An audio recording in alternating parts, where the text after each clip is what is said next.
라면값부터 해서 다 이미 어느 정도 올랐고 옷 만드는 회사들도 맞아. 원가가 많이 올라가지고 옷 가격도 올라갈 거라고 하더라고요. 다 오르는데 월급만 안 오르네요. 맞아. 그러니까 요게 항상 이제 네, 안녕하세요.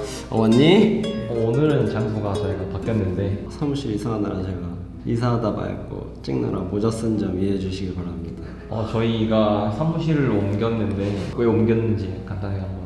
제가 지내던 원래 공간에서 친구들이 한 명씩 이제 모이다 보니까 사람이 너무 많아져서 사무실을 조금 더 큰 곳으로 이전해야겠다. 우리가 촬영하는데 다른 친구들이 조용해야 되는 막 그런 경우들이 많으니까 여러모로 필요해서 이전했다. 어떻게 보면 첫 회사 생활 하시는 거잖아요. 아 그치. 이런 로망 있으셨어요? 사무실 출근하고 이런 거?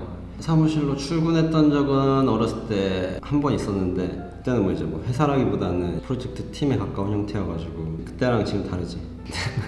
그때는 내가 막내였고 지금 내가 고참이 됐다 보니까 어깨가 무거우신가요? 많이 무겁습니다. 그러면 힘들어도 할 건 해야 되니까. 아 그쵸. 오늘 이야기해 볼 거는 저희가 간단하게 앞에 이야기했던 게 이제 그린플레이션 그 키워드로 이야기해 볼 건데, 먼저 그린플레이션이 뭔지부터 한번 설명해 주시겠어요? 그린플레이션이라고 하면 사실 우리가 요즘에 너무 익숙한 단어가 돼버린 ESG라는 이제 공장들이 탄소를 배출하는 규모에 따라서 핸디캡을 계속 주다 보니까 에너지 사업은 원래 그런 형태거든. 수요가 늘어나면 빠르게 공급 설비 늘리고 계속 시장 규모를 늘려나가는 형태를 원래 많이 띄었는데, 근데 요즘엔 그게 많이 없어졌다. 과거와 현재가 다른 점은 요즘에는 이산화탄소 그 자체로 계속 규제를 때리다 보니까 모든 공장 설비가 들어간 곳에서 계속 그거에 대한 부담감을 느끼다 보니까 투자가 이루어지지 않고, 그래서 수요와 공급이 마찰이 생기는. 과거에는 수요가 조금만 늘어도 공급이 막 따라붙었는데 요즘에는 수요가 조금 늘어도 공급이 멈춰 있거나 혹은 더 감소하는 형태를 띠다 보니까 많은 부분에서 저렴하게 이용했던 천연가스라던가 뭐 시멘트라던가 그런 원자재들의 가격을 굉장히 높게 만드는 요인이 발견되고 있다. 오히려 예전에는 조금만 수요가 많아져도 공급을 과잉으로 막 지어가지고 오히려 가격이 싸지고 이랬지. 맞아.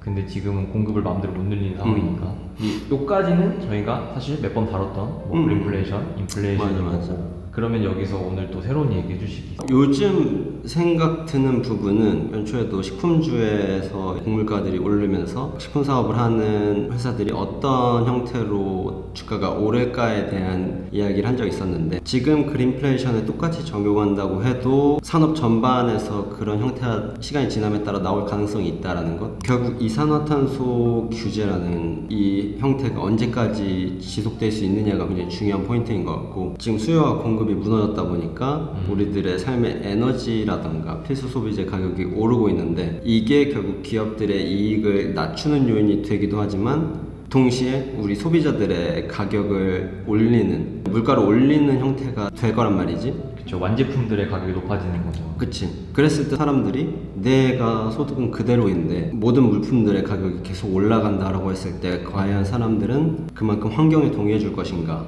그치. 당장 지금 내 주머니가 걱정되는데. 환경보다 내 삶의 질이 우선이기 때문에 결국 시간이 지남에 따라서 약해질 가능성이 아주 많다라는 것. 과도기를 다시 겪겠죠. 허용을 조금 해주고. 그치. 그런 구간들이 다시 올 거다. 긴 시간 동안에 일어날 일이다. ESG라는 게 등장한 지 얼마 안 됐고 향후 몇 년간은 지속될 가능성이 높고, 이제 수요와 공급이 무너짐에 따라서 원자재 가격으로 이득을 보는 회사들은 꽤 긴 시간 동안 호황을 노릴 수도 있는 형태를 보여줄 것이고, 그와 동시에 완제품을 만들어서 파는 회사들은 상품의 가격을 올릴 것이고, 자동차를 또 예로 들게 되는데 자동차를 완제품으로 파는 현대차도 사람들은 보조금을 생각하지 않고서라도 내연기관 차를 사게 될 가능성이 높다. 이런 형태로 계속 지속될 경우에, 그랬을 때 환경이라는 게 대중들한테 어느 시점에서는 동의를 얻지 못하고 이산화탄소 진짜 지구 환경을 해치는 게 맞아? 내 삶이 더 무너지는데? 라고 표면적으로 여론들이 등장하는 순간에 기업들은 또다시 한번 호황기를 겪을 가능성이 매우 높다라는 것. 지금 조그맣게 보면은 원전이 한번 비슷한 사이클을 돈 거죠. 끝이 원전을 규제한다라고 했을 때 그 이론에 많이 동의했었던 게 그건 비용을 감당할 수 있는 어떤 연금술 같은 혁신적인 기술이 등장하지 않는다라고 하면 이루어질 수 없는 거다라고 생각해서 나를 비롯한 이제 주변 투자자들도 그거에 반하는 투자를 했다가 착살났었지. 장기간 고통을 겪으셨죠.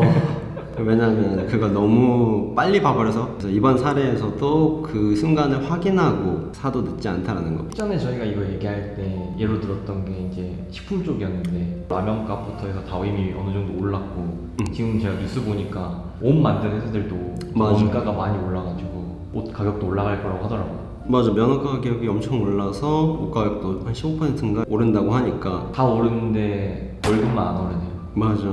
결국 사회 문제가 될 수밖에 없는 거지. 기업들의 이익이 낮아지는데 어떻게 대중들의 소득이 올라가나라는 거. 그렇죠. 결국 그거는 기업의 이익에서 나오는 돈인데. 그치. 결국 구조적인 문제가 있다라는 거. 그 환경을 완전히 온전히 드라이브 하고 싶다고 하면은 그런 신기술을 만들어서 돈을 얻어야지. 아직 비용적으로 대체해줄 수 있는 기술들이 전무한데 결국 시간이 지남에 따라서 반하는 여론들이 형성될 수밖에 없는 그런 구조를 갖고 있다라는 것. 오늘 이야기해 주신 거에서 제가 투자 전략을 좀 짜본다고 하면 식품으로 예를 들어볼게요. 원자재 가격이 높아져서 식품의 완성품의 가격을 높였어요. 근데 나중에 이제 인플레이션이 잔잔해져서 원자재 가격이 낮아졌어요. 그럼 이미 그때는 식품주 주식이 다 올랐을 거 아니에요? 워낙 빠르니까. 그치. 그러니까 오히려 지금 같은 시기에 좀 이렇게 사놓는다. 그치. 그래서 항상 전 재산을 사라는 게 아니라 그렇죠. 그 시기가 올 때까지 잔잔하게 쭉쭉 사는 게 그 시기가 왔을 때 온전히 수익률을 누릴 수 있는 유일한 전략이 아닐까. 지금 저희가 뭐 식품을 예로 들었고 뭐 자동차도 예를 들었는데 방금 짧게 옷, 의류 쪽 얘기도 했지만 엄청나게 많은 분야에서 다 지금 일어나고 있는 일들이잖아요. 맞아. 그러니까 각자가 뭐 자신 있는 분야, 잘 아는 분야 찾아서 공부하시면은 이 사이클 또 투자를 하실 수 있지 않을까. 어디가 선행 사이클에 다가올 것이며 마지막 사이클은 어디가 될 것인지에 대해서 이해해 볼 수도 있겠지. 그게 아마 조금 수익률을 극대화할 수 있는 방법이 아닐까. 심플하게 말하면은 그러니까 원자재 가격이 가장 먼저 떨어질 것 같은 분야를 찾는 거죠. 그치. 뭐 여러분들이 아이디어가 있으시면 댓글에 주시면 저도 도움을 받으니까. 그걸 뭐라 그러지? 집단지성? 우리 다 집단지성의 힘을 빌려서 가장 먼저 떨어질 원자재 종류를 맞춰보기. 또 혹시 알아요? 좋아요 엄청 많이 받을 수 있지. 또 내가 생각한 아이디어가 동의를 얻는구나. 또 그런 뿌듯함이 있으니까. 그러면 뭐 저는 지금 사무실 이사하느라 정신이 없었는데 다음에 조금 더 정돈된 사무실로 보여드려야 되지 않을까. 전 또 그럼 다음 시간에 뵙겠습니다. 안녕.